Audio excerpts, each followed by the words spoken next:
Assalamualaikum warahmatullahi wabarakatuh. Bismillah, alhamdulillah, wassalatu wassalamu ala rasulillah, wa ala alihi wa sahbihi wa mawalah. Allahumma sholli ala Sayyidina Muhammad, wa ala ali Sayyidina Muhammad. Saudaraku sekalian, bagaimanakah hukum masyarakat yang tidak atau belum mengenal Islam? Baik karena Rasulullah Shallallahu Alaihi Wasallam belum dilahirkan, atau karena Rasulullah belum diutus sebagai nabi atau rasul, atau hidup setelah Rasulullah Shallallahu Alaihi Wasallam menjadi nabi, namun masyarakat tersebut belum bersinggungan dengan ajaran Islam, tempatnya belum terjangkau atau belum tersentuh oleh ajaran Islam. Nah, dalam kasus ini para ulama berbeda pendapat. Imam Ghazali rahimahullah berpendapat dalam kasus ini masyarakat terbagi menjadi 3 golongan.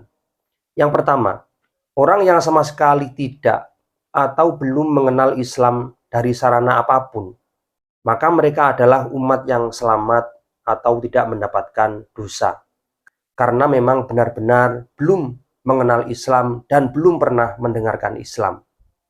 Kemudian golongan yang kedua, yaitu orang yang sudah mengenal Islam, yakni sudah tersentuh oleh dakwah Islamiyah dengan penampilan apa adanya, artinya ajaran Rasulullah ini sampai pada masyarakat tersebut atau seseorang tersebut dengan apa adanya, belum mengalami modifikasi, belum mengalami perubahan.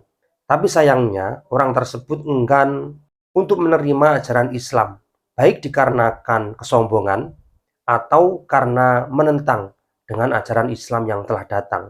Maka golongan seperti ini atau golongan masyarakat seperti ini mendapatkan dosa karena dia sudah mendapatkan kebenaran Islam tapi dia menolak secara keras, menentang secara keras. Adapun golongan yang ketiga, yaitu orang yang sudah kedatangan ajaran Islam akan tetapi dengan penampilan yang tidak sebenarnya. Misalnya adanya informasi tentang Nabi Muhammad Shallallahu Alaihi Wasallam yang salah. Contoh, Muhammad itu adalah orang yang jahat. Muhammad itu adalah seorang penyihir. Muhammad itu adalah seorang pembohong. Akhirnya, dengan adanya informasi yang salah seperti ini, orang tersebut enggan atau tidak mau menerima ajaran Islam. Maka golongan seperti ini juga tidak berdosa, karena informasi yang datang kepadanya telah salah. Sehingga masyarakat Indonesia atau Nusantara pada saat Nabi Muhammad Shallallahu Alaihi Wasallam sebelum atau sesudah lahir atau setelah diutusnya Rasulullah sebagai seorang nabi dan rasul, akan tetapi ajaran itu belum sampai ke Indonesia, maka nenek moyang kita tidak mendapatkan dosa karena memang belum ada kesinambungan dengan ajaran Nabi Muhammad Shallallahu Alaihi Wasallam yang asli. Lalu muncul pertanyaan, kira-kira kondisi Indonesia atau Nusantara pada saat Rasulullah lahir, atau paling tidak pada saat Rasulullah masih hidup, kira-kira seperti apa teman-teman? Saudaraku sekalian, perlu diketahui bahwa Rasulullah Shallallahu Alaihi Wasallam lahir pada tanggal 12 Rabiul Awal, tahun gajah, atau jika kita konversi ke kalender Masehi, yaitu pada tahun 570 Masehi. Beliau dilahirkan di Makkah, tepat pada hari Senin, di pagi hari. Nah, seiring berjalannya waktu, pada usianya yang ke-40 tahun, Nabi Muhammad SAW diangkat menjadi Nabi dan Rasul, tepatnya pada tanggal 6 Agustus tahun 611 Masehi. Pada tahun kelahiran Nabi Muhammad dan masa hidupnya, ternyata Indonesia sudah memiliki peradaban yang maju, teman-teman. Kita sudah menjadi produsen bagi kekayaan alam kita masing-masing di seluruh kepulauan Indonesia. Kemudian kekayaan itu kita olah sendiri, lalu kita perjualbelikan ke berbagai mancanegara. Artinya bukan hanya kita perjualbelikan di dalam negeri, melainkan juga ke luar negeri. Tentunya melalui jalur laut. Karena pada saat itu yang dipergunakan oleh dunia internasional masih jalur laut. Pesawat terbang belum ditemukan. Nah, di antara kekayaan masyarakat Indonesia pada saat itu adalah emas, perak, rempah-rempah, kemudian beras, rami, atau tumbuh-tumbuhan yang menghasilkan serat untuk bahan baku tekstil, kemudian millet, yaitu semacam sumber pangan, dan kacang-kacangan. Di antara kekayaan daerah Nusantara, masing-masing daerah memiliki kekhasan masing-masing, teman-teman. Misalnya di Maluku, di sana ada pala, cengkeh. Kemudian di Timur Leste, di sana ada kayu cendana. Sementara dari produk Jawa, ada cula badak, yaitu tanduk dari seekor badak. Kemudian tempurung kura-kura, pinang, belerang, dan kayu cendana. Kemudian ada lada berbutir halus yang unggul diproduksi di Sunda.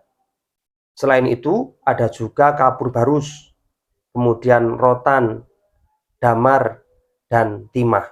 Itulah kekayaan kita yang kita produksi sendiri, kita olah sendiri, lalu kita jual sendiri pada saat Rasulullah dilahirkan dan pada saat Rasulullah masih hidup. Nah, kemudian selain kita memiliki sumber alam yang luar biasa pada saat Rasulullah dilahirkan, ternyata kita sudah termasuk bagian dari praktisi perdagangan internasional, teman-teman. Ternyata sejak zaman dahulu kala, nenek moyang kita, yaitu nenek moyang Nusantara, sudah berinteraksi dengan masyarakat mancanegara untuk berniaga, untuk berdagang. Indonesia biasa disebut dengan jalur sutra.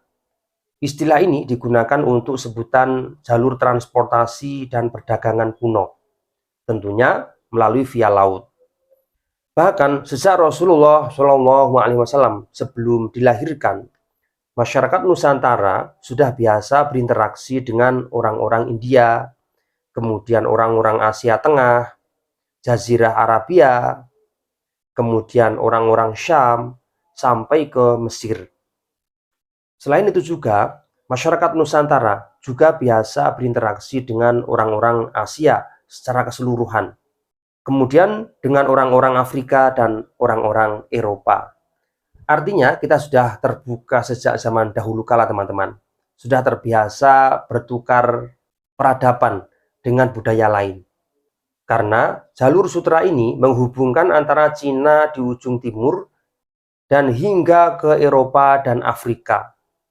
Sehingga sangat wajar pada saat Rasulullah SAW diutus menjadi nabi dan rasul di abad yang sama, yaitu di abad pertama Hijriah.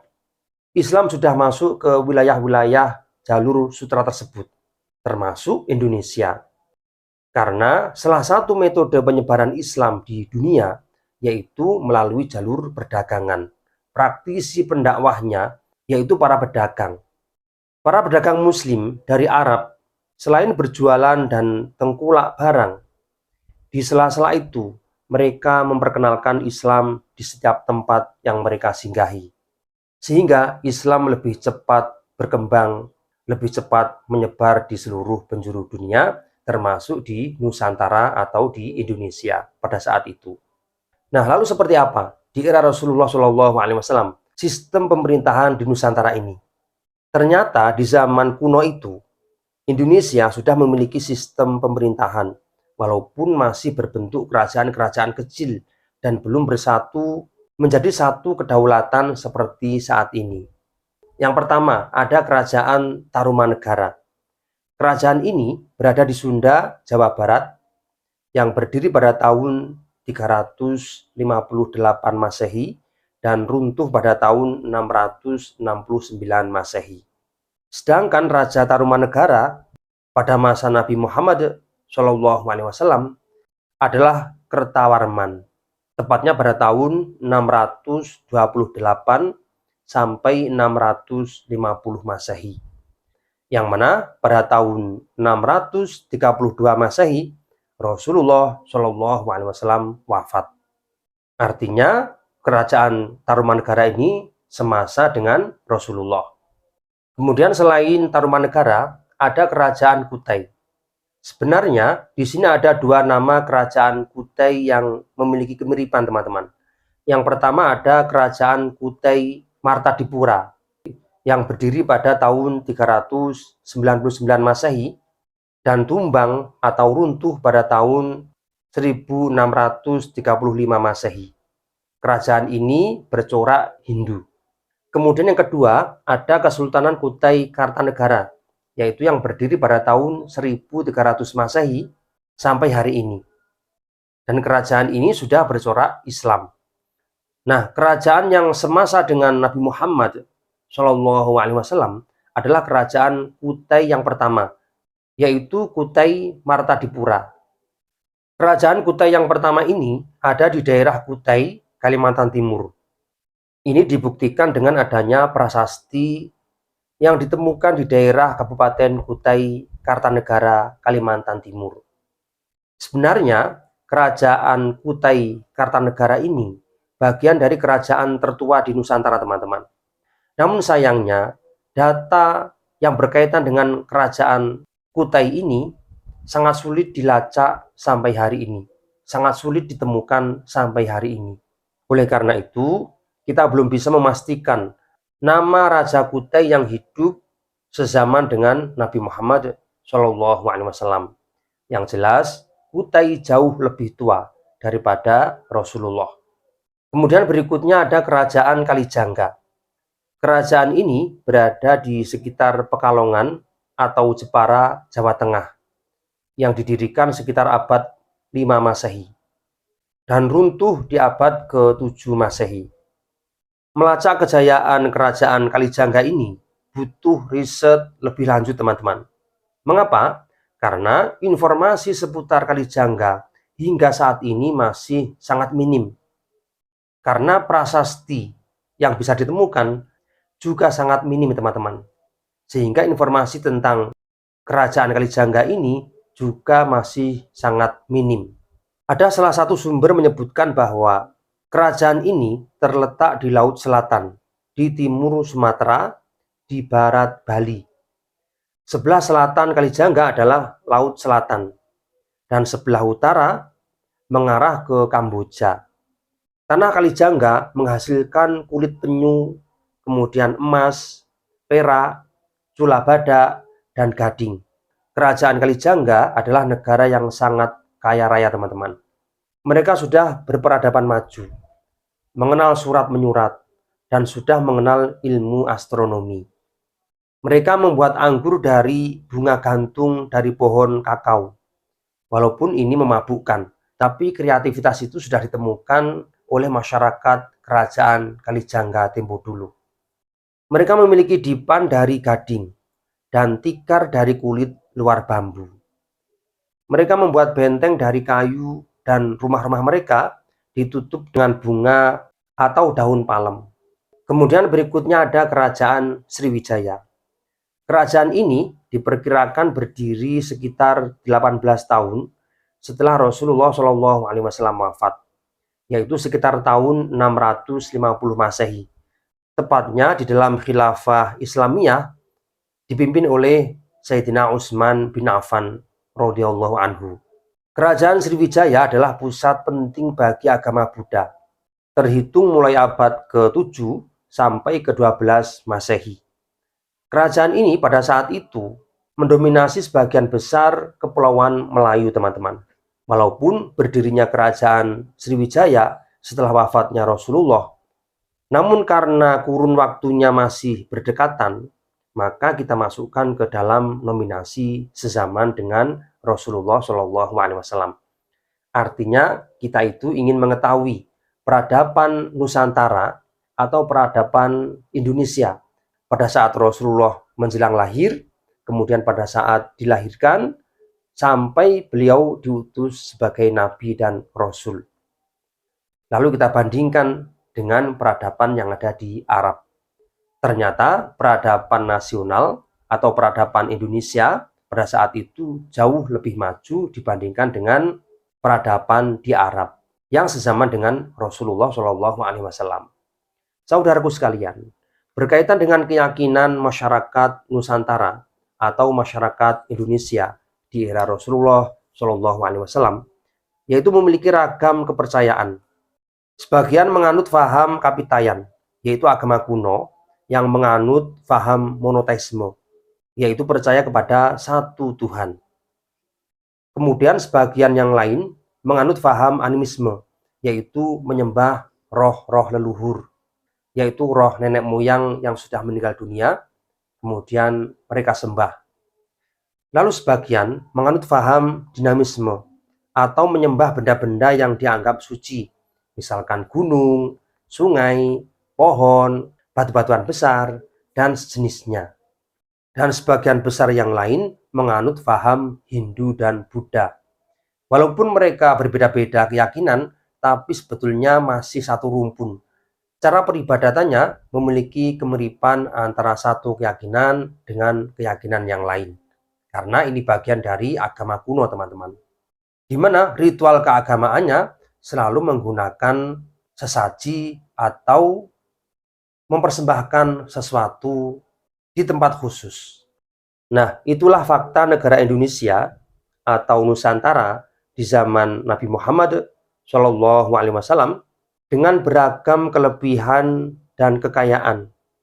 Yang jelas, masyarakat Indonesia dikenal oleh dunia sebagai bangsa yang terbuka, bangsa yang mudah menerima peradaban atau budaya luar.